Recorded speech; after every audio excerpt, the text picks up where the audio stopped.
자, 오늘은 예언서 20번째 시간입니다. 제목은 이사야 54, 55장 하나님을 만날 만한 때에 가까이 계실 때에 부르라 라는 제목입니다. 하나님을 만날 만한 때에 가까이 계실 때에 부르라. 아니면 만날 만할 때에 가까이 계실 때에 그를 부르라. 이렇게 해도 좋을 것 같아요. 자, 이제 여기 이사야 후반부죠.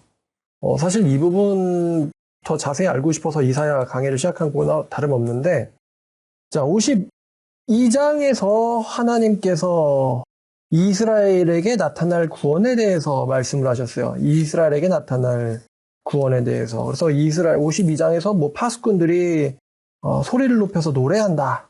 자, 그래서 이제 내 종의 회복에 대한 이야기들이 나오고, 53장에서 어떤 여호와의 특별한 종이 등장합니다. 이 종은 수많은 선지자들 중에 하나가 아닌 아주 특별한 여호와의 종이에요. 그래서 우주에서 일어난 적이 없는 새로운 일을 할 여호와의 특별한 종에 대한 이야기가 나왔어요. 그 다음에 이제 오늘 말씀이 54, 55장인데 여러분들이 이 흐름을 보시면 좋겠거든요. 52장이 나타날 구원이라고 했고요. 53장은 이제 여호와의 종입니다. 이 여호와의 종이 나타나서 자기를 버려 많은 사람들을 구원에 이르게 한다. 이런 메시지가 나왔어요. 그리고 이제 54와 55장이 이제 오늘 내용인데 주제는 여호와를 불러라 이거예요. 지금 구원과 다 연관이 되어 있죠. 나타날 구원, 여호와의 종, 그리고 그를 부르라. 54, 55는 그러니까 구원에 대한 초청의 메시지입니다. 구원에 대한 초청의 메시지. 자, 먼저 54장이에요. 자, 54장은 어떤 비유법으로부터 시작합니다. 이 54장 말씀은 갈라디아서 4장의 해석과도 아주 밀접하게 연관이 되어 있어요. 주제는 이스라엘의 회복에 대해서인데, 자, 우리가 먼저 이사야 51장을 보면 51장 17절부터 20절까지를 보면요. 여기 우리가 이스라엘 백성들을, 하나님의 심판을 받은 이스라엘 백성들을 자녀 잃은 어미로 비유한 적이 있습니다. 자녀 잃은 어미. 18절 보니까 네가 낳은 모든 이들 중에 너를 인도할 자가 없고 네가 양육한 모든 이들 중에 그 손으로 너를 이끌 자도 없도다. 그러니까 너를 양육하거나 너를 이끌어줄 너의 자식이 없다. 자녀 잃은 어미로 이스라엘을 비유한 적이 있거든요. 또 예레미야 10장 20절 말씀에서도 자, 내 장막이 무너지고 나의 모든 줄이 끊어졌으며 내 자녀가 나를 떠나가고 있지 아니하니 내 장막을 세울 자와 내 휘장을 칠 자가 다시 없도다. 지금 이렇게 장막을 치는 어떤 어머니, 장막을 치는 어머니, 이제 그 어머니의 장막 치는 일을 도와주고 있는, 이제 도와줘야 하는 자녀들이죠. 이 자녀들이 없대요. 내 장막을 세울 자와 내 휘장을 칠 자가 없도다. 내 자녀가 나를 떠나가고 내 장막이 무너지고 나의 모든 줄이 끊어졌으니, 여기서 내 장막이 무너지고 줄이 끊어졌다. 장막 치는 일을 도와줄 자녀들이 다 끊어져 없어졌다. 이 자녀 잃은 어미의 비통한 노래가 예레미야 10장 20절 말씀이에요. 자, 이렇듯 성경은 종종 이스라엘 백성들을 어머니로 비유합니다. 어머니로 비유를 해요. 자, 54장은 어떤 어머니가 또 등장을 하는데 출산하는 여자에 대한 이야기예요. 출산하는 여자. 근데 여러분, 이 여자에게 있어서 다산이라는 거, 그리고 불임이라는 거. 옛날에 보면은 어떤 우상들은 미와 다산의 상징 이렇게도 불리죠. 다산의 상징. 그래서 배 나온 여자를 이제 우상으로 이렇게 조각하는 것도 있는데, 여러분, 다산이라는 주제, 또 불임이라는 주제, 이 주제는 고대로부터 또 성경에도 자주 다루어지고 있는 주제 중에 하나입니다. 예를 들어서 사라와 하갈, 대조되죠? 또 한나와 브닌나, 사무엘의 엄마죠? 한나와 남편의 다른 아내인 브닌나. 브닌나는 애가 있는데 한나는 애가 없죠. 그리고 야곱의 아내들인 라헬과 레아. 보면은 이제 누구는 자식이 있는데 누구는 자식이 없어요. 이 다산과 불임이라는 것은 성경에서 굉장히 자주 등장하고 또 굉장히 깊은 골, 갈등을 형성하는 주제 중에 하나입니다. 자식을 낳게 해라, 아니면 내가 죽으리라, 이 정도로요. 하나님께서는 창세기에서 인간에게 번성하라는 축복을 내리셨고, 이 자식이 없다는 것은 신의 저주로 여겨졌어요. 그래서 우리가 지난번에 53장 읽을 때 메시아의 끊어짐에 대한 이야기도 나왔습니다. 아니, 어떻게 다윗의 자손들이 다 왕족인데 그 메시아가 다윗의 자손인데 자식이 없어 끊어진다. 이런 주제가 그 당시 사람들한테 어떻게 이해가 되겠는가, 이런 이야기를 내렸었는데, 근데 54장에는 불임의 어떤 한 여자가 등장합니다. 잉태하지 못하며 출산하지 못한 너는 노래할지어다. 산고를 겪지 못한 너는 외쳐 노래할지어다. 잉태하지 못하며 산고를 겪지 못하는 여자. 이 지금 애 안 낳으면 좋겠다, 이런 게 아니라 이 당시에 애가 없다는 건 신의 저주란 말이에요. 불행이기도 했어요. 그러니까 이제 오늘날 여자들한테는 이 애 없음을 달래줄 만한 많은 것들이 있죠. 보면은 뭐 화장품도 발달을 했고, 옛날처럼 그렇게 쉽게 얼굴이 이렇게 무너지는 것도 아니고, 그리고 자신들을 즐겁게 할 만한 컨텐츠들도 많고, 또 자기를 좀 가꿔주면은 자기를 이렇게 따라줄 남자들도 있기 때문에 오늘날에는 옛날만큼 스트레스는 아닙니다만, 근데 옛날에는 자녀가 없다는 거는 이제 여자의 버팀목이 없다는 거거든요. 여자는 아무래도 의존을 해야 되는데 남자한테 의존을 하죠. 그러면 이제 그 남자한테 씨를 받아서 또 그 남자 아이를 낳아주는 게 여자의 중요한 역할이었어요.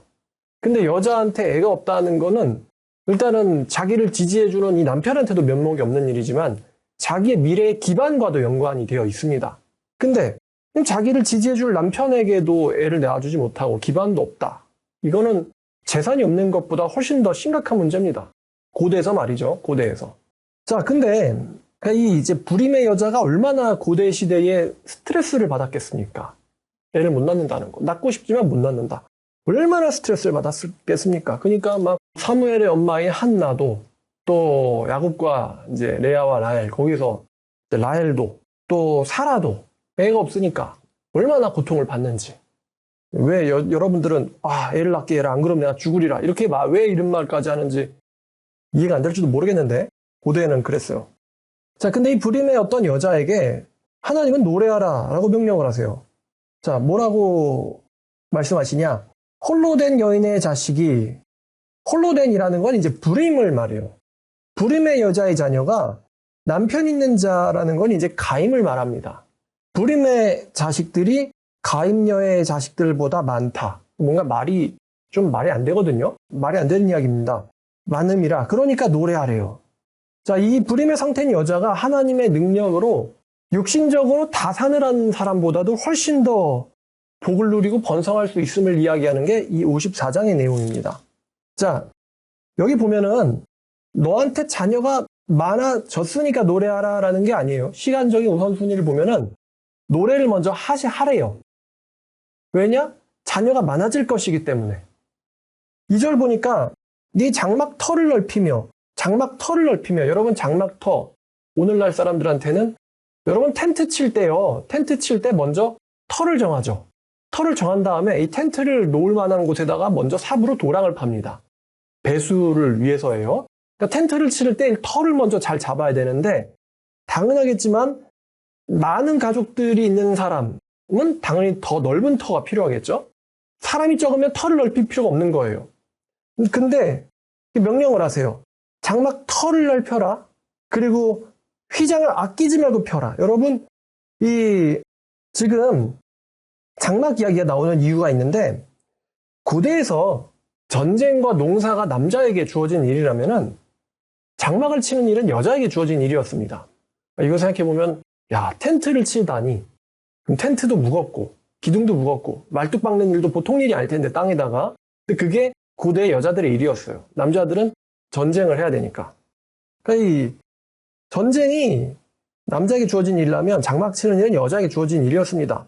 근데 하나님은 그 장막 치는 일을 하는 이 여자에게 장막터를 넓히고, 이 천장과 지붕이 되는 게 바로 휘장이잖아요. 휘장. 천장이 되고 또 벽이 되는 게 휘장인데, 휘장을 아끼지 말고 피래요. 사람 수만큼 넓이에 맞게 휘장을 펴야 된단 말이에요. 근데 터도 넓히고 휘장도 아끼지 말고 펴고, 그 다음에 휘장이 바람에 날아가지 않게 쪼매는 게 바로 줄이겠죠? 자, 처소의 휘장을 아끼지 말고 널리 펴되 너의 줄을 길게 하며, 지금 휘장이 펴지니까 줄도 길어야 되는 거예요. 말뚝도 이 장막이 커지니까 견고하게 박아야 되는 거예요. 견고하게. 텐트가 클수록 바람의 저항을 많이 받겠죠? 그러니까 말뚝도 견고하게 박아라. 지금 이 여자의 자손이 많기 때문에, 많으면 이렇게 하라는 명령이 내려질 필요가 없죠. 지금 이 여자한테는 자식이 아직 없어요. 근데 하나님께서 이 여자한테 큰 장막을 준비하라, 박아라 그러는 거예요. 그러니까 이 이스라엘에게 하나님께서는 믿음을 요구하고 계세요. 믿음. 노래해라, 널리 펴라. 노래해라, 널리 펴라. 그 이유가 무엇이냐? 3절에 네가 좌우로 퍼지며 네 자손은 열방을 얻으며 황폐한 성읍들에는 사람이 살 곳이 될 것이기 때문에, 자손들이 굉장히 많아진다는 겁니다. 자손들이 굉장히 많아질 것이기 때문에 장막토를 널리 펴라. 두려워하지 마라, 네가 수치를 당하지 아니하리라. 놀라지 마라, 네가 부끄러움을 보지 아니하리라. 여러분, 이 불임이라는 거는 여자에게는 수치스러운 일이에요. 창세기 16장 보겠습니다. 창세기 16장 4절 말씀입니다. 창세기 16장 4절. 자, 아브라함이 하갈과 동침하였더니 하갈이 임신을 하며 그가 자기 임신함을 알고 그의 여주인을 멸시한지라. 불임의 여자를 멸시했다. 자, 또 사무엘상 1장을 보겠습니다. 사무엘상 1장 6절입니다. 여호와께서 그에게 임신하지 못하게 하심으로, 여기서 그가 이제 한나입니다. 한나라는 여자를 임신하지 못하게 하심으로 한나의 적수인 분인나가 한나를 심히 격분하게 하여 괴롭게 하더라. 이게 격분하게 되는 이유, 격분할 수밖에 없는, 혹은 대적이 그녀들을 격분시키는 이유가 뭐냐? 네가 자식을 못 낳는다 이거예요. 자식도 못 낳는 주제에 이것마디면 이제 여자가 아주 절망과 슬픔에 빠지게 되는 거예요. 불임은 고대 여자들한테는 수치였어요. 마찬가지로 전쟁에서 패배한다는 것도 수치스러운 일입니다. 자, 네가 부끄러움 보지 아니하리라. 네가 젊었을 때 수치를 잊겠고 과부 때의 치욕을 다시 기억함이 없으리니. 여기서 젊었을 때와 과부 때가 등장하는데, 이 젊었을 때 과부 때를 이렇게 해석하는 사람도 있더라고요. 젊었을 때의 수치라는 것은 이집트 포로기 때. 그러니까 이집트 포로기 때는 백성은 있는데 뭐가 없어요? 땅이 없어요. 백성은 있는데 땅이 없고 나라가 없으니까 이 백성들이 이제 타민족한테 수치를 당하는 거예요. 나라가 없어요. 백성은 있는데. 그리고 과부 때는 또 이렇게 해석하는데 바벨론 포로기 때를 또 말한다라고 생각하는 사람도 있어요. 바벨론 포로기 때는 백성들이 잡혀가고 또 죽고 땅도 뺏겼어요. 이렇게 해석하는 사람도 있다 이거예요. 그것을 기억함이 없으리니, 그러면 왜 네가 수치를 당했음에도 그 수치를 기억함이 없게 된다. 왜 그렇게 될 것이냐? 성경은 그 이유를 제시하는데, 왜냐하면 네 남편이 여호와시라서 라고 이유를 제시합니다. 예로부터 여자들은 이 남편을 잘 만나야 인생이 이제 뭐 팔자가 펴진다고 할 수 있을까요? 부자인 남자를 만난다거나, 가문이 좋은 집안의 남자를 만난다거나, 명예가 있는 집안의 남자를 만난다거나, 뭐 귀족을 만난다거나. 그래서 이제 서양 문화권에서도 뭐 신데렐라 이런 동화들이 있죠. 그러니까 남편이 누구냐가 이제 이 아내의 인생을 결정하는 거예요. 근데 너는 수치를 더 이상 기억하지 않게 될 거야. 왜냐하면은 네 남편이 여호와시라서라고 성경은 말하고 있어요. 이는 왜냐하면 네 남편이 너를 지으신 이시기 때문이다. 그 남편이 어떤 분이냐? 만군의 여호와고 너의 구원자며 이스라엘의 거룩한 이시다. 또 그는 온 땅의 하나님이라 일컬음 받으실 분이시다. 당연하겠지만 남편이 창조주고 구원자고 온 땅의 하나님이라면 그 남편의 아내인 여자도 자기가 처했었던 모든 난처함으로부터 구원을 받겠죠. 하나님이 네 남편이시기 때문이다. 자, 6절에 여호와께서 너를 부르시되 마치 버림을 받아 마음에 근심하는 아내 곧 어릴 때 아내 되었다 버림받은 자에게 함과 같이 하실 것임이라. 네 하나님께서 말씀하셨느니라. 지금 이 여자가 자기 남편이 큰 잘못을 저지른 거예요. 그래서 그 남편이 그 아내를 쫓아냈어요. 쫓아내서 이제 이 여자는 한때 얻었던 모든 영광을 다 잃었겠죠. 그런데 이 여자를 쫓아냈던 그 남편의 이 마음은 본심이 아니었던 거예요. 그래서 7절, 내가 너를 잠시 버렸으나 큰 긍휼로 너를 모을 것이요. 지금 너를 모으다라는 표현이 나왔죠. 너가 단순히 어떤 한 명의 여자를 가리키는 게 아니라 비유라는 뜻입니다. 그러니까 하나님께서 이 여자에게 진노를 내리신 적이 있지만 그 진노는 하나님의 영원한 성품이 아니라는 것이죠. 오히려 하나님의 영원한 성품은 자비와 긍휼히 여기심입니다. 그러니까 이 여자에게 내려진 하나님의 진노가 하나님의 영원한 성품인 긍휼과 자비를 바꿨다는 거가 아니라는 거죠. 내가 너를 모을 것이요. 내가 넘치는 진노로 내 얼굴을 너에서 잠시 가렸지만, 그러니까 나를 못 보게 했지만 다시 영원한 자비로 너를 긍휼히 여기리라. 네 구원자 여호와께서 말씀하셨느니라. 그러니까 우리나라도 이제 사극을 보면은 왕이 노해가지고 중전을 못 오게 한다. 왕을 못 만나게 한다. 이거 심각한 문제입니다. 왕을 못 만났다가 나중에 이제 패비가 될 수도 있는 거죠. 아내자를 쫓겨날 수도. 그러면 아내가 됐었을 때 누렸던 모든 영광이 사라지게 되는 거예요. 그러니까 왕이 내 남편이 왕인데 내 남편이 더 이상 나를 찾지 않아. 이게 굉장히 무서운 일입니다. 수치스러운 일이죠. 근데 그 왕이 그 여자를 찾지 않음이 그 왕의 본심은 아니었다 이거예요. 내가 다시 너를 만나러 갈 것이다. 자, 그러시면서 하나님께서 자, 9절. 자, 너를 긍휼히 여기는 너의 구원자 여호와께서 말씀하셨도다. 이것이 내가 내게 노아의 홍수와 같도다. 노아의 홍수 이야기를 하셨어요. 내가 다시는 노아의 홍수로 땅 위에 범람하지 못하게 하리라. 맹세라는 건 이제 언약이거든요. 노아의 언약입니다. 제가 창세기 강의할 때 말씀드렸는데요. 노아의 언약은 뭐냐면 더 이상 물로 세상을 심판하는 일은 없을 거다라고 하는 보존의 언약이거든요.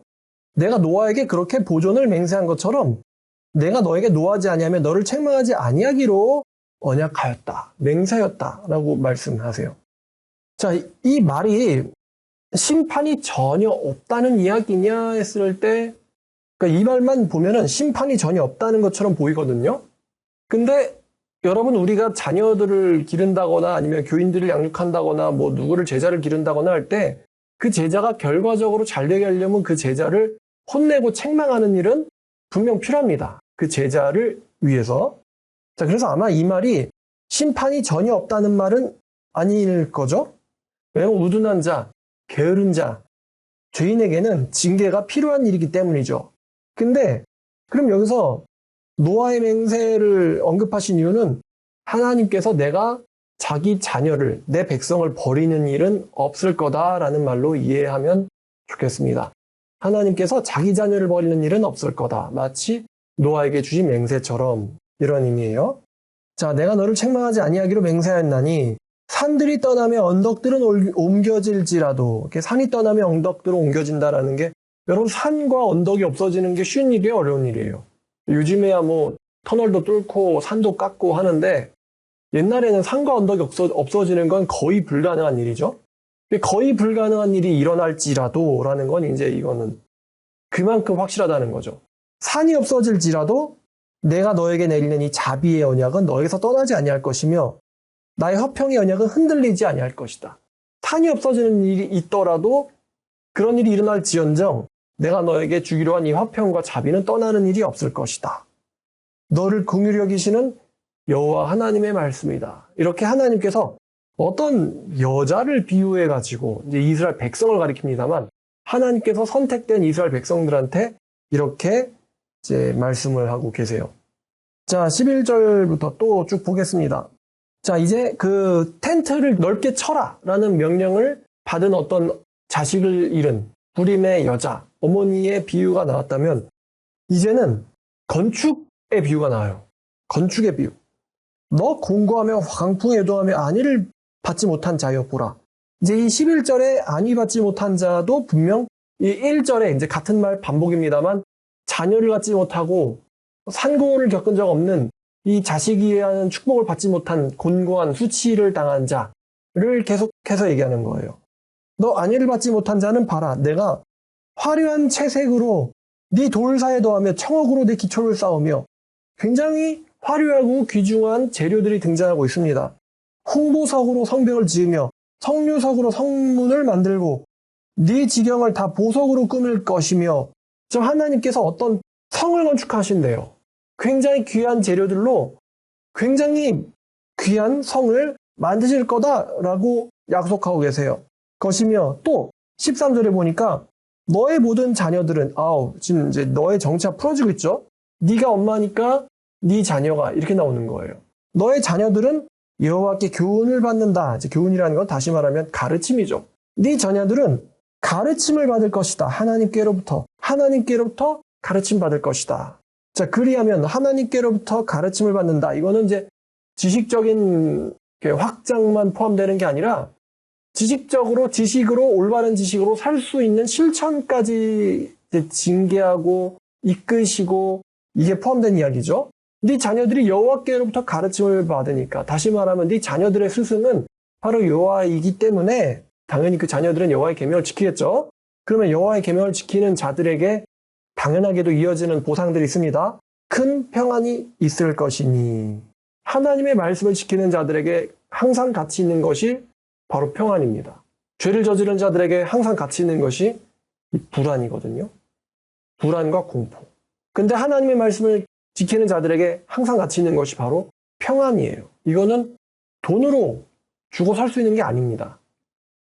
여러분, 죄를 저지른 자들에게 같이 오는 게 바로 불안입니다. 제 말은 휘황찬란하게 커다란 곳에서 호의호식하면서 살아도 언제 무너질지 모른다는 거예요, 그게. 몇 천억을 가지고 거들먹거려도요, 언제 무너질지 모른다는 겁니다. 근데 반대로 하나님의 말씀을 지키는 자들, 다시 말하면 죄가 없는 사람들, 선을 행하는 자들, 이 사람들은 내가 국무총리나 대통령처럼 경호원, 보디가드가 없어도 이 사람들과 항상 함께하는 게 바로 이 평안입니다. 그러니까 여호와의 말씀을 지키면은 거긴 평안이 항상 같이 있다는 거죠. 자, 네 자녀들은 여호와께로부터 교훈을 받을 것이니 그들에겐 큰 평안이 있을 것이라. 큰 평안이라고 말합니다. 작은 평안이 아니라 큰 평안. 또 너는 이제 이스라엘 말하는 거죠. 공의로 서게 될 것이며, 서게 되는데 지팡이를 딛고 사는 것도 아니고 공의로 선다. 정의로 설 것이며, 또 학대와 공포는 너에게 가까이 가지 못할 것이다. 네가 두려워하지도 않을 것이며 공포도 네게 가까이 가지 못할 것이다. 왜냐하면 정의로 설 것이기 때문에. 네가 심지어 너를 상대로 분쟁을 일으키는 사람들이 있다고 이제 하는 거예요. 그들이 분쟁을 일으킬지라도, 너의 대적들이 분쟁을 일으킬지라도 그 분쟁을 일으키는 대적들은 나로 말미암지 아니한 것이니, 그러니까 여호와가 보내지 않았는데 이스라엘을 대적한다. 그러니까 하나님께서 종종 대적들을 보내셔가지고 이스라엘을 혼내실 때가 있어요. 근데 이 하나님의 언약이 회복된 이때에는 너를 대적한 자들은 내게서부터 나온 자들이 아니다. 그러니까 당연하게도 그들에게 예상되는 결말은 실패입니다. 실패. 나로 말미암지 않은 자들이니 너와 분쟁을 일으키는 자는 너로 말미암아 패망할 것이다. 너랑 싸우려고 덤벼들었다가 너에 의해서 패망하게 될 것이다. 하나님이 쳐부실 수도 있지만 네가 그들을 패망시킬 거라고 하셨어요. 봐라, 숯불을 불어서 자기의 쓸만한 연장을 제조하는 장인도 내가 만들었고 파괴하며 진멸하는 자도 내가 창조하였은즉 대장장이도 용사도 내가 만들었다 이거예요. 그러니까 너를 치려고 제조된 모든 연장, 무기들이 쓸모없을 것이며 너를 일어나 대적하며 송사하는 모든 혀들을 그 사람들은 너에게 정죄를 당하리니. 그러니까 너를 대적하는 자, 너를 고소하는 자들은 너에 의해서 멸망당하고 너에 의해서 오히려 고소를 당할 것이다. 이니 대적하는 자들을 심판하는 권세, 이것이 바로 여호와의 종들의 유산 기업이라는 거예요. 유산 기업이며 그들이 내게서 얻은 공인이라 라고 말씀하셨어요. 여러분, 고린도전서 6장을 보시면요. 고린도전서 6장. 자, 2절을 보면 바울이 이런 말합니다. 너희들은 성도가 세상을 판단이라고 나오지만 이제 영어로 judge입니다. judge는 judgment, 심판이라는 뜻이죠. 너희는 성도가 세상을 심판할 것을, 심판이라는 건 법적 용어거든요. 너희가 성도가 세상을 정죄할 것을 알지 못하느냐. 심판 용어, 법적 용어예요. 정죄할 것을 알지 못하느냐. 세상이 너에게 정죄와 심판을 당하겠거늘 라고 바울이 이야기합니다. 이사야에 나온 말씀을 바울이 이제 응용해서 인용한 것이죠. 또한 요한계시록 2장을 보면은, 자, 하나님께서 하나님께서 두아디라 교회, 하나님께서 두아디라 교회에게 주신 말씀이 26절, 2장 26절, 이기는 자와 끝까지 내 일을 지키는 자에게 만국을 다스리는 권세를 주리니, 여기서 또 법적 용어가, 법적인 용어가 나왔어요. 여기서 그가는 누구냐면은 예수님이 아니고, 여기서 그가는 예수님의 말씀을 지키는 자, 하나님의 일을 지키는 자를 가리켜요. 그러니까 성도를 가리키는 거죠. 그가 철장을 가지고 그들을 다스려 질그릇 깨뜨린 것 같이 하리라. 내가 아버지께 받은 것이 그러하니라. 성경은 성도가 세상 사람들을 심판하고 정죄할 것이다라고 예언을 하고 있어요. 그날이 오면. 자, 그날에는 너를 정죄하려고 달려든 자들이 다 너에게 정죄를 당하리라. 너를 치려고 몰려든 자들이 다 너에 의해서 망하게 될 것이다. 이게 바로 여호와의 종들의 유업이다 라고 성경이 말합니다. 자, 여기서 이제 여호와의 종들 나오죠? 그러면 여기서 54장의 여호와의 종들과 53장의 여호와의 종이 같은 사람일까? 질문을 할 수가 있는데 좀 구분을 해야겠죠? 54장은 그 회복을 겪은 이스라엘을 가리켜요. 근데 53장은요, 회복을 시키는 여호와의 종을 이야기하죠. 회복을 시키는 여호와의 종. 회복을 시키는 여호와의 종과 회복이 된 여호와의 종들은 구분이 됩니다. 무슨 말인지 알겠죠? 예수님과 성도들은 구분이 된다는 거예요. 회복시키는 자와 회복을 당한 자. 히브리서는 이렇게 얘기하죠. 거룩해 하시는 자와 거룩하게 된 자들이 다 한 근원에서 난지라. 거룩하게 하시는 분과 거룩해 된 자들이 구분되고 있잖아요. 히브리서에도. 그러므로 그가 그들을 형제라 부르기를 부끄러워하지 아니하시고, 이런 말씀이 히브리서에 있었어요. 자, 54장과 55장 같은 주제를 계속 이어나갑니다. 자, 55장 이제 초청이에요. 여호와의 종들의 기업이 이거니까 하나님께서 이 종들을 초청하시는 거예요. 오라, 너희 목마른 자들아, 물로 나와라. 돈 없는 자도 와라. 너희는 와서 사 먹되 돈 없이 값 없이 와서 포도주와 젖을 사라. 여러분, 물건의 가치는 그 물건의 가치에 걸맞게 금액이 매겨지죠? 값싼 거에는 값싼 가치가, 비싼 거에는 가치 있는 거에는 당연히 비싼 가치가 매겨집니다. 우리가 이 물로 나오라라는 말은 이제 예수님의 말씀인, 예수님이 사마리아 여인한테 물에 대해서 내가 주는 물을 마시는 자는 영원히 목마르지 아니할 것이다. 또 내가 바로 그 물이다. 내게 오는 자, 내게 듣는 자는 그에 비해서 생수의 강이 넘치리라. 이 말씀이 좀 떠오릅니다만, 와서 마시라고 하나님께서 권면하고 계세요. 2절 보니까 너희가 어찌하여 양식이 아닌 것을 위하여 은을 달아주며 배부르게 하지 못할 것을 위하여 수고하느냐. 여러분, 달아주다라는 것은 등가의 가치를 거래하는 거거든요. 등가의 가치를. 근데 등가가 아닌 걸 거래하니까 하나님께서 말씀하시는 거예요. 왜 양식을 아닌 것을 위하여 거래를 하느냐. 또 배부르게 하지 못할 것을 위하여 수고하느냐. 여러분, 노동의 대가가 풍족이라면 하나님께서 이렇게 말씀하신 거예요. 왜 풍족해 하지 못할 것을 위하여 수고하느냐 이거예요. 풍족해 하지 못할 것을 위하여 노동하고 수고를 하느냐. 왜 헛되이 시간을 버리느냐. 반대로 너희는 내게로 귀를 기울이고 내게로 나와 들어라. 내게로 나와 들어라. 이제 이 말이 55장 1절에 물과 포도주와 젖을 사 먹어라. 이 말과 같은 말이겠죠? 값없이. 굉장한 가치인데 아마도 여기서 나온 이 배부르게 하지 못할 것, 이건 분명히 육신적인 것들을 말하는 거예요. 일반적으로 거래되어지는. 너희들이 그걸 먹고 마셔봤자 너희의 그 상태는 변하지 않아. 근데 어째서 너희들은 그것을 위하여 수고하고 은을 달아주느냐. 반대로 내게로 와서 들으면 너희들은 값없이 가치를 내지 않고도 내게로 와서 풍족해질 거다. 그러면 뭐가 풍족해질 건지가 이제 나오는데, 자, 너희가 내게로 와서 듣고 들을지어다. 그리하면 너희가 좋은 것을 먹을 것이며 너희 자신들이 기름진 것으로 즐거움을 얻으리라. 여기서 이제 너희 자신들이라고 번역된 게요. 이렇게 원어를 보면은 네페쉬라는 단어입니다. 이 네페쉬라는 단어는 영혼, 혼 이런 뜻이 있어요. 그러니까 너희들이 내게로 들으면 너희 영혼들은 즐거움 안에 거하게 되고 풍족하게 될 것이다. 너희의 영혼들이 즐겁고 풍족한 것으로, 기름진 것으로 즐거움을 얻으리라. 예, 너희 영혼들이 기름진 것과 풍족한 것으로, 좋은 것으로 즐거움을 얻으리라. 이제 이걸 예수님 아마 이렇게 인용하셨죠. 썩을 양식을 위하여 일하지 말고 썩지 않을 양식을 위하여 일하도록 해라. 예수님께서 이렇게 말씀하셨어요. 그러니까 썩을 양식, 이제 이사야 버전으로 나오면은 양식이 아닌 것을 위하여, 배부르게 하지 못할 것을 위하여, 그것을 먹어도 너희들은 그 절망과 고통에 빠진 그대로이지 않느냐. 근데 내게로 와서 들으면은 너희들의 영혼은 좋은 것과 즐거운 것과 기름진 것으로 풍족함을 누리리라.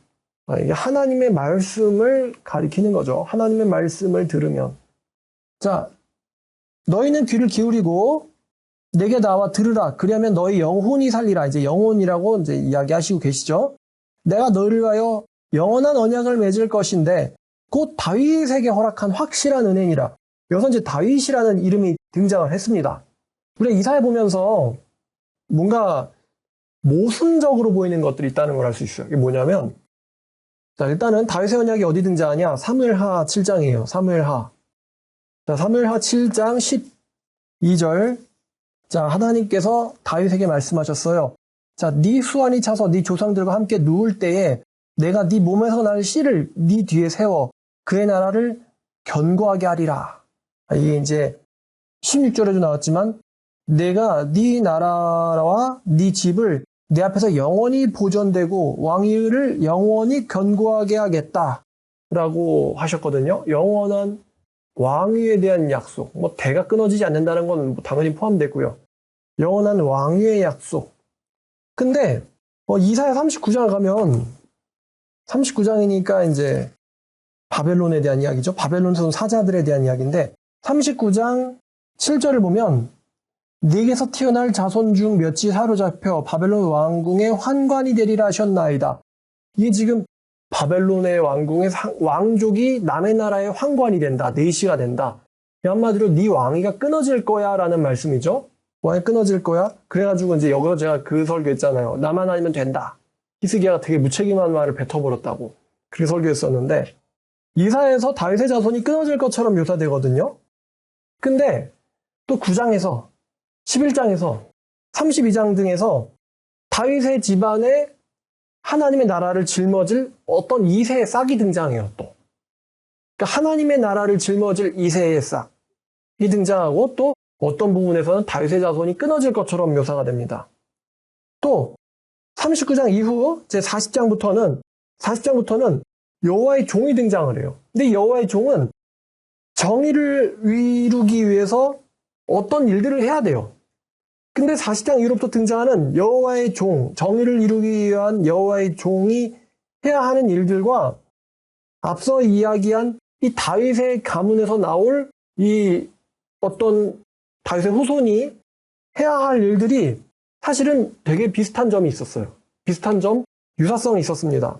이게 여호와의 종과 새 언약이 연결돼 있고 그 다윗의 자손, 2세의 뿌리 이런 존재랑은 이 다윗의 언약과 연결되어 있거든요. 그러면 이 다윗의 언약과 새 언약이 분명히 어떤 연관이 있다라는 암시를 우리가 사실은 받을 수가 있었어요.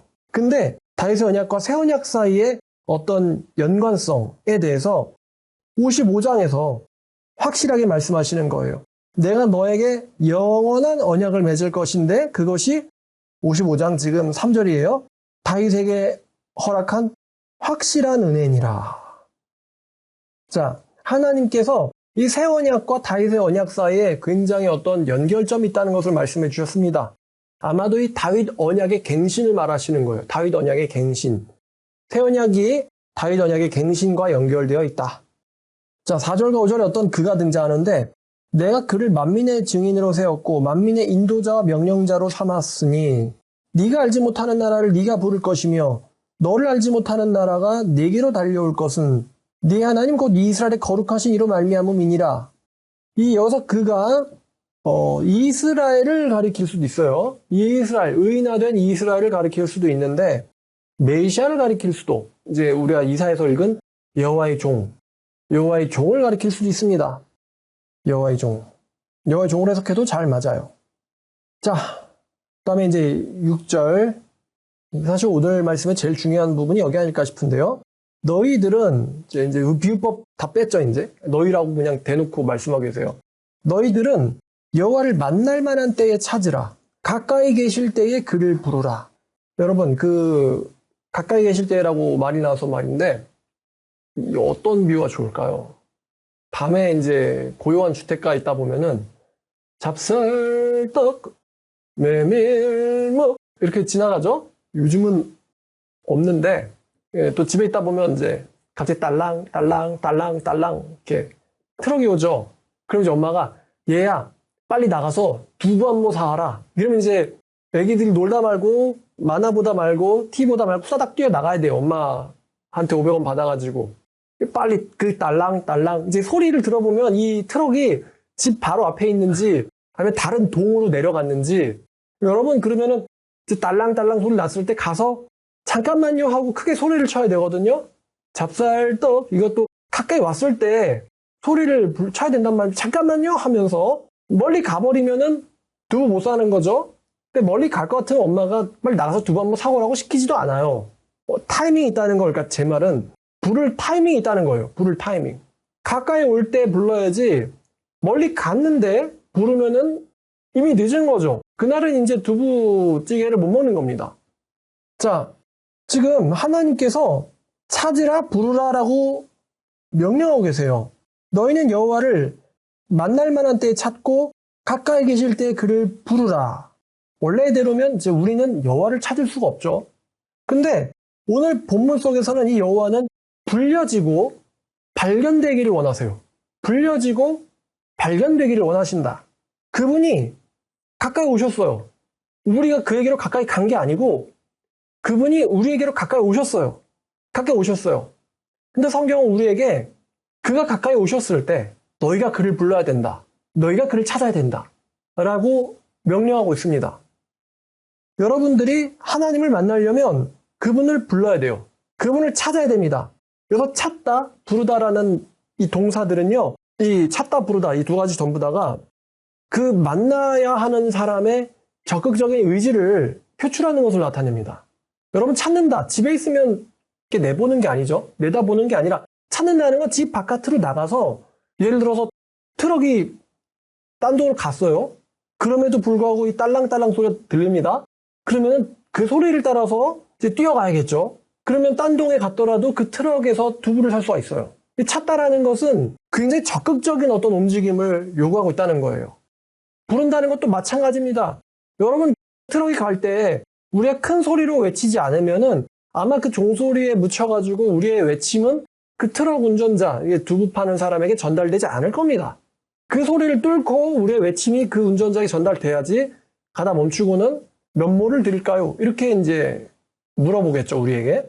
그러니까 찾다 부르다는 하나님을 만나기 위한 이 사람들, 구도자들의 적극적인 의지를 나타냄을 우리에게 요청하고 있는 거예요. 하나님은 우리에게 불려지고 싶어 하시고, 부르라 그랬잖아요. 불려지고 싶어 하시고, 우리에게 찾으라 그랬잖아요. 발견되고 싶어 하시는 분이세요. 이제 그들은 하나님을 부를 만한, 발견할 만한 준비가 되었다. 그렇기 때문에 하나님을 찾아라, 불러라라고 성경은 요청하는 거예요. 그가 가까이 오셨을 때에 너희는 그를 찾고 그를 불러라. 아무 때가 아닙니다. 가까이 오셨을 때. 아무 때가 아니라는 거예요. 하나님 만나는 거 내 맘대로 찾아서 만나면 되죠. 절대로 아닙니다. 이사야가 계속 이 분위기가 어쩌고 바뀌는데 어떤 때에는 그럼에도 불구하고 그의 심판의 팔은 여전히 펴져 있느니라 굉장히 무섭고 어두운 분위기를 자아낼 때가 있어요. 근데 지금은 55장은 아닙니다.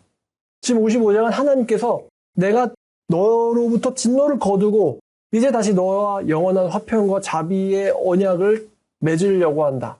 분위기가 바뀐 거예요. 그 분위기가 바뀌지만서도 하나님께서 이 우리들에게, 이 여자에게, 이스라엘 백성들한테 요구하시는 것은 찾으라, 부르라라는 적극적인 이 요청을 하는 거예요. 자, 그러면 하나님을 찾아라, 하나님을 불러라. 아마 이제 관심 가진 분도 있을 거예요. 하나님 만나라는 이야기니까요. 하나님 만나라. 그럼 이게 어떤 이야기냐? 7절에 보니까 악인은 그의 길을 불의한 자는 그의 생각을 버리고 여호와께로 돌아와라. 이게 찾아라, 불러라, 이게 지금 이렇게 설명하는구나. 악인은 그의 길을, 불의한 자는 그의 생각을 버려라 이거예요. 이게 다시 말하면 여호와를 찾아라, 불러라는 거예요.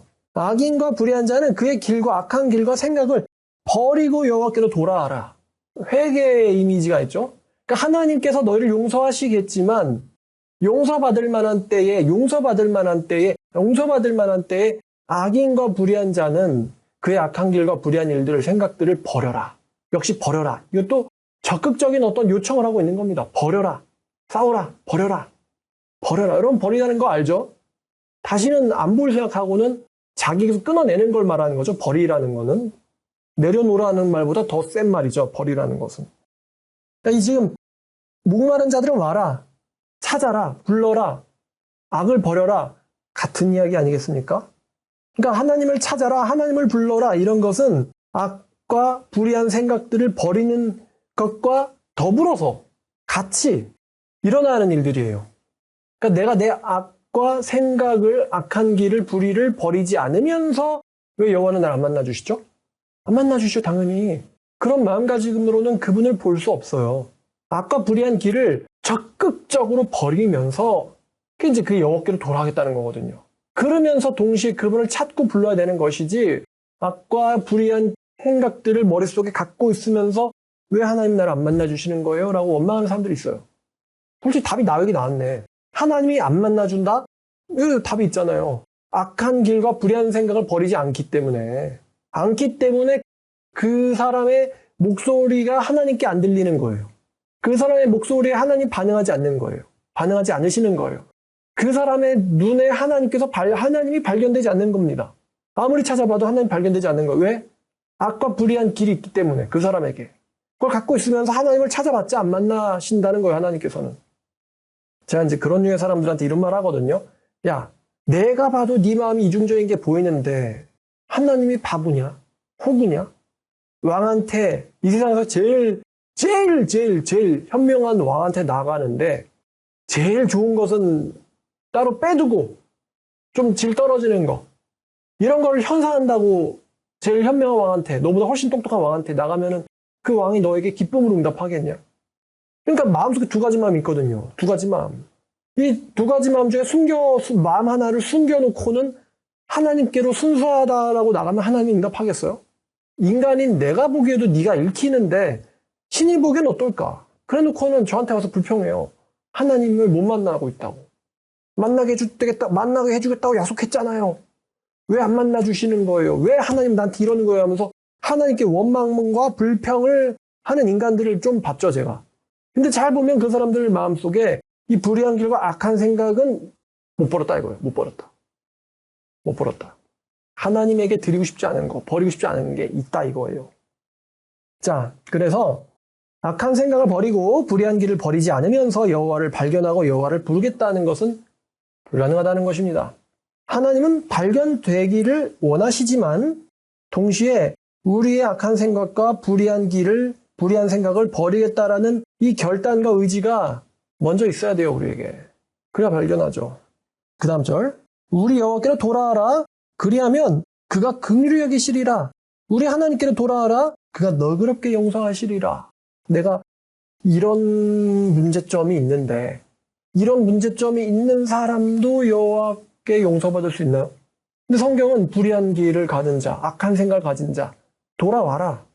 그럼 그가 넉넉하게 너그럽게 용서하실 것이다 라고 말하고 있어요. 말씀 얘기하니까 짜증이 좀 나는데 왜냐? 여러분 하나님이 용서해 주시는 거지. 하나님이 용서해 주시는 거잖아요. 우리 구원에 대한 완벽한 주권은 그러니까 베푸시는 분에게 있잖아요. 근데 그걸 왜 당연하다고 생각하는 거죠? 지금 이 말씀이 묘사하는 것은 내가 과연 용서받을 수 있을까? 라고 어떻게 보면 걱정, 어떻게 보면 두려움. 그러니까 하나님 두려워하는 거예요. 자기 죄 때문에 하나님 만나는 것을 두려워하는 어떤 죄인의 모습을 묘사하고 있는 것처럼 보이는데 사람들은요, 아니 왜 여호와가 나를 안 만나? 완전 구원에 있어서 하나님을 을로 여기는 인간들이 되게 많습니다. 하나님을 을 취급하는 이런 나쁜 놈들이 되게 많다는 거예요. 지금 이 사회는 하나님이 너희한테 빌고 계시거든 이렇게 말하지 않아요. 하나님을 찾는 불의한 자. 아, 과연 내가 용서받을 수 있을까요? 이런 마음을 가지고 있는 사람들한테 이 이사야는 위로를 해주고 있는 거예요. 그가 너 그렇게 용서하실 것이다.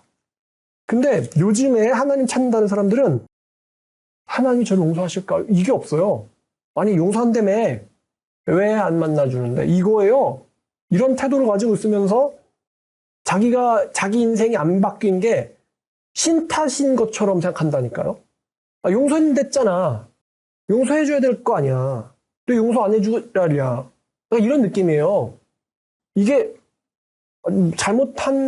잘못했다고 했잖아요. 그래서 여러분 잘못했다고 소리 지르는 인간. 한국어 속담으로는 방귀 낀 놈이 성낸다 그러죠. 자, 계속 이어서 그가 너그럽게 용서하시리라. 이 말씀과 연결돼서 8절. 이는 내 생각이 너의 생각과 다르며 내 길은 너의 길과 다름이라. 여호와의 말씀이니라. 그래서 이제 내 생각과 내 길이 나왔어요. 하나님의 생각과 하나님의 길. 뭐냐면 일단 세 가지 정도가 나올 것 같은데 첫 번째는 아마 나는 용서 못 받을 것 같아. 나 같은 사람은 용서 못 받을 거야.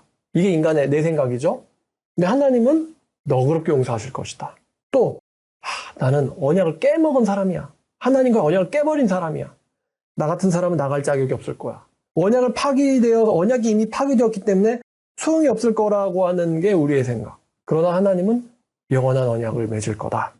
그리고 현실적으로 있어서 하나님의 생각과 길과 우리의 생각과 길이 현실적으로 완전 다르죠. 하나님이 걸으시는 길은 우리의 길과 완전 달라요. 이런 세 가지 정도의 의미로 말씀하셨을 텐데 쉽게 그냥 이야기하면 너희가 생각하는 것보다 훨씬 더 풍성하게 주신다 이거예요. 나 같은 사람 안 될 것 같은데 하나님께서 말씀하셨어요. 내 생각은 너희의 생각과 다르다. 그러니까 이제 오라는 거죠. 그러면서 또 이런 비유를 드십니다.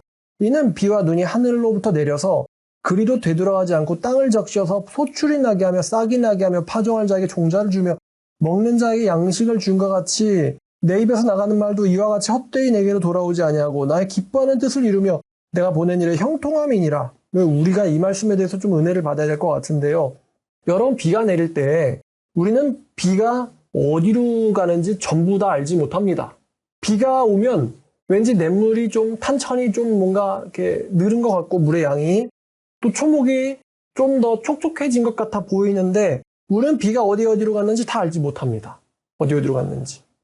옛날 사람은 더더군다나 그랬겠죠. 어떤 물은 이 공기의 습도를 올려서 공기를 촉촉하게 만들고 또 어떤 물은 이 대기를 깨끗하게 만들고 어떤 물은요 땅 밑으로 쓱 가가지고 지하수를 이루어가지고 땅에 이 습도를 맞추고 또 어떤 물은요 이 흙에서 나무에게 또 풀에게 흡수되어서 또 되고 우리가 모든 물방울들이 어디로 가는지는 다 모르겠지만 이 물방울들이 다 자기 역할을 하죠. 오늘날엔 이 과학과 이 관찰이 발달하니까 우리 이 물방울들이 안 보여도 다 자기 역할을 한다는 걸 알고 있어요. 왜 하늘에서는 비가 내리기만 하고 물은 다 어디 갔죠? 우리는 이렇게 생각하진 않는다는 거. 자기를 한다는 걸 알고 있어요. 우리가 물방울이 몇 개인지 다 못 세죠. 비가 내릴 때. 자, 그러나 물방울이 어디로 가는지를 모르지만 비가 온 것과 비가 오지 않은 것 사이의 차이점은 명백하죠. 농사를 할 때, 소출을 낼 때, 수확을 할 때 비가 적절한 때에 적절하게 온 것과 비가 오지 않은 것 사이에는 엄청난 차이점이 있습니다. 촉촉한 비옥한 땅에서 자란 이 식물과 이제 마르고 메마르고 척박한 땅에서 자란 이 식물은 완전히 결실부터가 다르겠죠. 이렇게 좀 농사 지으신 분들은 비가 적절히 온 이 채소들과 비가 안 온 곳의 밭의 채소들이 아예 맛이 다르다고 말씀하시거든요. 채소가 달다 이렇게 말씀들 하시는데 무가 달다, 오이가 달다 이렇게 말씀하시는데 자 그렇게 비유하시면서 말씀하시는 거예요. 하나님의 말씀도 그러하다. 하나님 말씀도 마치 비처럼 우리가 전부 다 헤아리진 못합니다만 이 하나님의 말씀도 헛되이 메아리치지 않고 헛되이 메아리치는 건 인간의 말이에요. 여러분이 태어나서 지금까지 몇 마디 무슨 말들 했는지 기억하십니까? 기억 못하시죠 사실? 여러분들 입 밖으로 내뱉은 말들 중에서 여러분들도 지금 기억하고 있는 굉장히 중요한 말이 있나요? 여러분들 태어나서 지금까지 여러분들이 내뱉은 말들 중에 지금 여러분들이 기억하고 있는 굉장히 중요한 말들 있어요? 다른 말로 하면 의미 있는 말, 시간이 지나도 여전히 의미가 있는 말. 배고프다. 똥 마렵다. 뭐가 있죠? 야, 이 나쁜 놈아. 우리가 잠깐 내뱉은 말들 중에 우리가 지금 막 몇 년이 지나도 기억하고 있는 굉장히 중요한 의미가 있는 말들. 뭐가 있을까? 여러분들도 기억 안 나죠? 성경은 이 하나님의 말씀이 인간의 말처럼 헛되이 메아리 쳐서 사라지는 게 아니라 하나님의 기뻐하시는 뜻들을 모두 이루며 또 하나님이 원하시는 모든 보낸 일에 형통할 것이다. 성공할 것이다. 라고 하셨어요. 하나님의 말씀과 인간의 말의 차이죠. 생각해보니까 살면서 의미 있는 말을 한 적이 하나도 없는 것 같지? 여러분 의미 있는 말 한 적이 하나도 없는 것 같죠? 며칠 지나고 몇 달 지나면 다 의미 없는 이야기들. 내가 뭐 시험에서 붙었다거나 내가 시험에서 떨어졌어 라거나 다 의미 없는 말들이죠. 시간 지나면은. 근데 여호와의 말씀은 그렇지 않대요.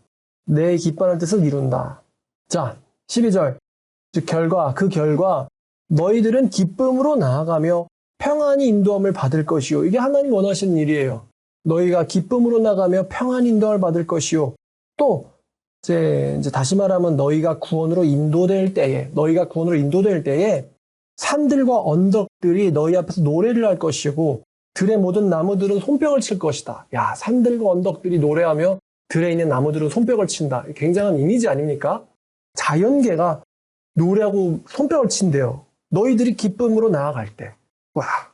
또 잣나무는 가시나무를 대신하며 너 화석류는 찔레를 대신하여 날 것이라.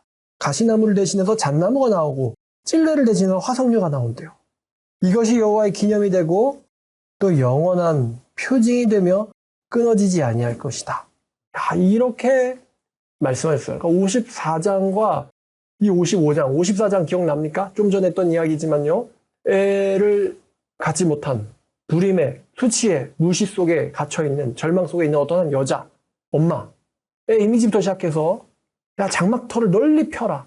줄도 아낌없이 널리 하고 말뚝도 경고해라. 왜냐하면은 너의 남편이 만군하는 여호와라서. 그분이 너를 용서할 거라서. 그분이 너를 잠깐 동안 너로부터 얼굴을 가리셨지만 다시 너를 부르시니까. 그가 엄청난 보석들로 너의 집을 세워줄 것이다. 그 날이 오면 너를 대적하는 모든 사람들이 다 너에게 정죄를 당할 것이다.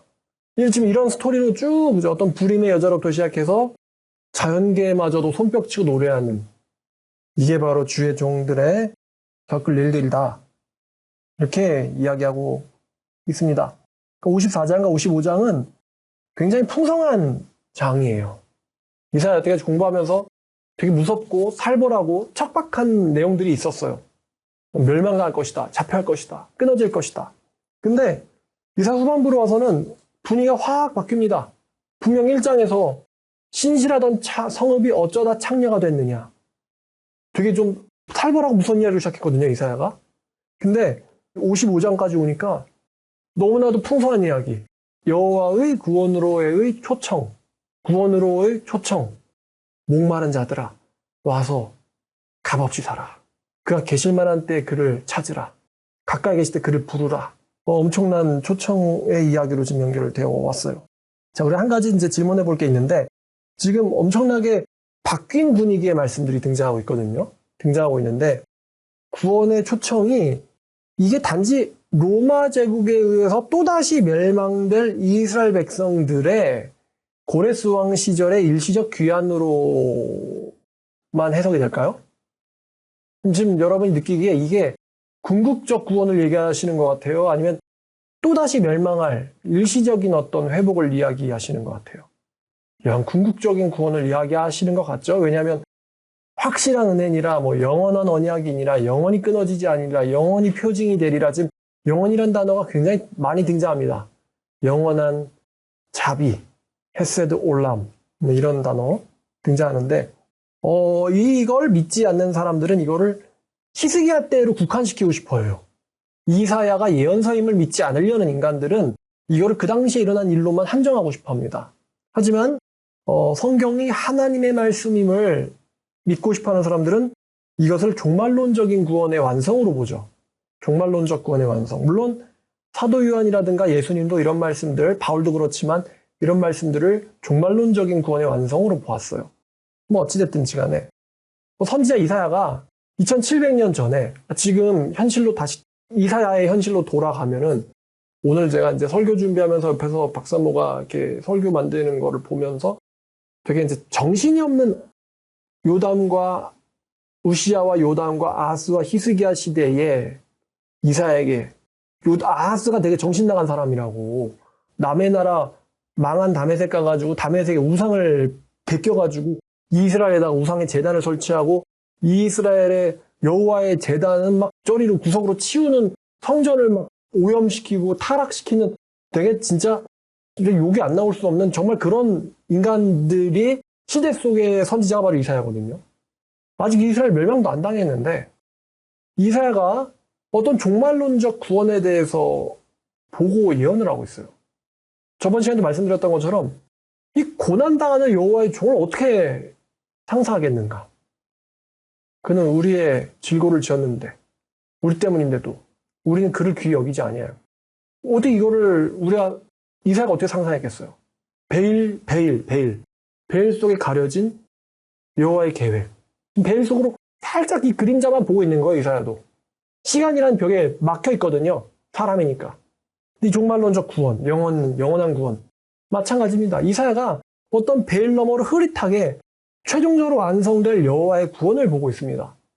그 구원으로 초청될 여호와의 종들을 또 보고 있고 그 구원에서 누릴 여호와의 종들의 기쁨과 유업을 지금 예언하고 있습니다. 그 와중에 그 종들에게 와라라는 명령을 하라는 이런 하나님의 명령을 받았어요. 종들한테 나와라라는 명령을 하라는 명령을 받았다는 거예요, 이사야가. 지금 우리는 이게 너무나 밝히 보이거든요, 지금 우리한테는. 이사야에게는 한국인도 포함되나? 뭐 이런 생각조차가 없었을 거예요. 무슨 말씀을 하시는 걸까? 그는 열방을 얻으며 열방이 그에게로 갈 것이며 이런 메시지를 이사야가 어떻게 밝히 보겠습니까? 근데 우리는 예수님이란 이름 앞에 온 세계가 사실은 무릎을 꿇잖아.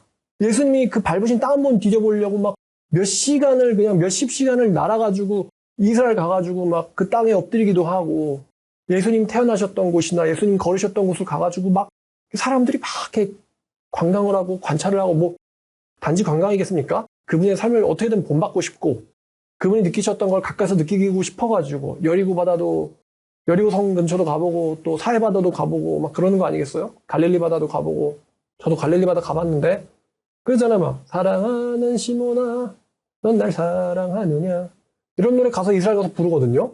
갈릴리 바다에서 오주님 당신만이 아십니다.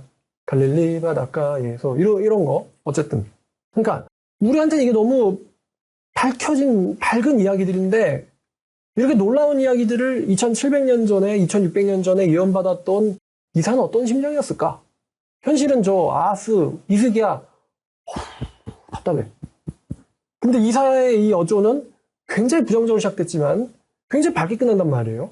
밝게 가고 있어요. 무슨 라흐마니노프의 피아노 협곡처럼 베토벤의 운명교향곡처럼 어둡게 시작했는데 굉장히 밝게 가고 있습니다.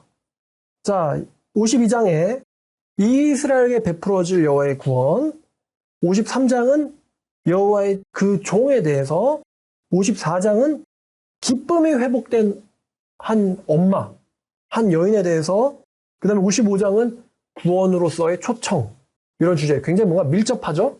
밀접한 주제들이 다뤄지고 있어요. 자, 이 흐름이 다윗 계통, 다윗 계열의 메시아가 가져올 영원한 구원의 결과, 회복된 정의, 그리고 기쁨, 영원한 평화를 다루고 있습니다. 이 주제들이. 우리들은 이 말씀이 우리 안에서 이미 부분적으로는 성취되었다는 것을 알고 있어요. 그래서 우리라 함은 구원받은 사람만을 가리킵니다. 아직도 여호와 못 찾고 헤매는 인간들 꽤 많아요. 부분적으로 우리 안에서 이미 회복된 것, 성취된 것을 알고 있습니다. 그럼에도 불구하고 지금 보니까 뭐 산들의 언덕들이 노래하고 나오죠. 모든 말씀들이 아직 다 끝나진 않았다는 것을 또 우리가 알고 있어요. 우리가 이 가운데서 여전히 우리의 대적들이 남아있고 여전히 아직 자연 만물들은 회복될 때를 기다리고 있다는 것을 우리는 알고 있어요. 따라서 우리들은 이 모든 말씀들이 오늘 이 이사야 말씀처럼 이사야가 11절, 55장 11절에서 내가 한 말은 헛되이 내게로 돌아오지 않고 내가 한 모든 것을 이루고 기뻐한 것을 이루고 성취할 것이다 라고 말씀하신 것처럼 우리는 이 모든 말씀들이 성취될 것이라고 또 믿고 그날을 기다리고 있습니다. 그날을 기다리고 있어요. 저 오늘도 말씀 준비하다 약간 좀 우울했었거든요. 왜냐면 기독교계를 보면 너무 어두워요. 기독교계를 보면. 세상 애들이야, 오늘도 보니까 무슨 황당한 일들이 있었는데, 자기 여자를 때렸다거나, 죽였다거나, 이런 일들, 세상 뉴스에 이제 더 이상 놀랍지도 않고, 손목치기 보험 사기를 쳐가지고 부당이득 몇 천만 원을 거둔 어떤 여자 이야기, 이런 이야기든지 놀랍지도 않고요. 교회 안에 진리를 외치는 사람도 없고, 더 슬픈 거는 진리를 찾는 사람도 없단 말이에요. 오늘 말씀 준비하면서 저랑 이제 좀 충돌이 있었던, 제가 보통 충돌하는 경우는 진리에 있어서 충돌할 경우는 충돌합니다. 아무리 가까워도 저랑 충돌을 해요, 그런 건. 근데 그런 사람들을 또 사람들이 좋아한단 말이에요. 그럼 저는 내가 혹시 태도를 잘못해서 그렇게 된 걸까? 이런 생각하면서 조금 좀 안 좋았어요. 그런 사람들은 명백하게 예수님의 구원 사역이나 예수님의 구원의 필요성이라든가 아니면 그런 애들이 뭐라 그러면 하나님의 심판이 없대요. 하나님의 심판이 없대. 하나님의 심판이 없단 말이에요. 지옥이 없다고 말이에요. 지옥도 없다고 얘기하고 하나님의 심판도 없다. 영원한 심판도 없다. 그러면은 좋게 들리죠. 하나님 사랑이시다 이러면서. 근데 심판이 없다면은 그러면 구원이 왜 필요했지? 바로 이런 반론이 나오거든요. 심판이 없다면 구원은 왜 필요했지? 영원한 심판이 없다면 위로는 뭘까 도대체? 심판이 없다면요, 구원도 없는 거고, 또 절망이 없다면 위로도 없는 거거든요. 근데 그러니까 그런 사람들 하는 말들은 결국 예수님이 우리를 위해 사신 일들, 우리가 저번 주에 본 것처럼 이사야가 이야기한 그 메시아의 고난, 심판이 없으면 메시아가 왜 고난당해야 돼? 왜 많은 사람들을 의롭게 했다는 말이 왜 나와요? 필요 없거든요. 그러니까 예수님의 구속사역을 무가치하게 만들어버리는 논리들을 갖고 있어요. 그러니까 저랑 싸웠죠. 근데 그런 사람들이 굉장히 이렇게 유명세를 얻는 걸 보면서 마음이 안 좋아진다 이거죠, 제가. 정말 예수님이 오셨음에도 이제 초림 말하는 거예요. 초림 때 오셨음에도 불구하고 어떻게 교회가 이렇게, 교회마저도, 이스라엘 백성들을 넘어서 교회마저도 이렇게 어두워질 수가 있는가. 그런 생각이 잠깐 들다가 오늘 말씀 보니까 하나님께서 하신 말씀들은 헛되이 그분에게로 되돌아오지 않고 그가 기뻐하시는 모든 것을 이룰 것이다. 이거 보면서 그래, 오늘 말씀의 어떤 주제 중에 하나처럼 노래하라라고 그랬잖아요. 장막털 널리 펴라라고 그랬잖아요. 우리들에게 필요한 건 또 믿음이구나. 궁극적으로 이루실 거란 믿음이 필요하구나. 이런 생각들을 하게 됐어요. 자, 요약 정리하면 우리들은 이 말씀들이 모두가 이루어질 거, 여러분들의 영원한 구원을 보면서 산들과 언덕들과 나무들이 손뼉치고 노래할 그날, 여호와의 종들이 평안과 기쁨 안으로 인도될 그날을 우리가 모든 대적들은 파멸하고 여호와의 종들은 영원한 항구적인 기쁨 평안 안에 놓이게 될 그날을 우리가 기다리고 있다는 것입니다. 이사야는 2600년 전에 종말의 날에 회복될 그 새 예루살렘을 보면서 무슨 생각을 했을까? 널리 펴라. 네가 더 자녀가 많을 거다. 이게 단지 고레스에서 돌아올 그 로마에서 또 멸망되거든요. 그 도시를 가리킨 것 같진 않아요. 바울이 이걸 인용하거든요. 이걸 인용하면서 그 여자가 바로 우리 엄마인데 위에 계시다 그랬어요. 위로부터 내려올 새 예루살렘이라고. 근데 그걸 2600년 전에 예언하면서 이사야는 무슨 생각을 했을까? 자, 오늘 말씀 여기까지 하겠습니다. 하나님 아버지 감사합니다. 오늘 우리에게 구원될 예루살렘을 보게 하시고 또 요청, 너희는 그를 찾을 만한 때에 또 가까이 계실 때 찾으라 부르라 라는 요청을 보는 것을 봤습니다. 하나님 아버지, 이 말씀 이루어질 것인데 여호와의 종을 주님께서 찾고 계시니 꼭 그가 하나님을 찾게 하시고 하나님을 만나게 하시며 또 불의한 길과 악한 생각들을 전부 다 버리고 여호와께로 돌아오게 하여 주시옵소서. 예수님의 이름으로 기도드렸습니다.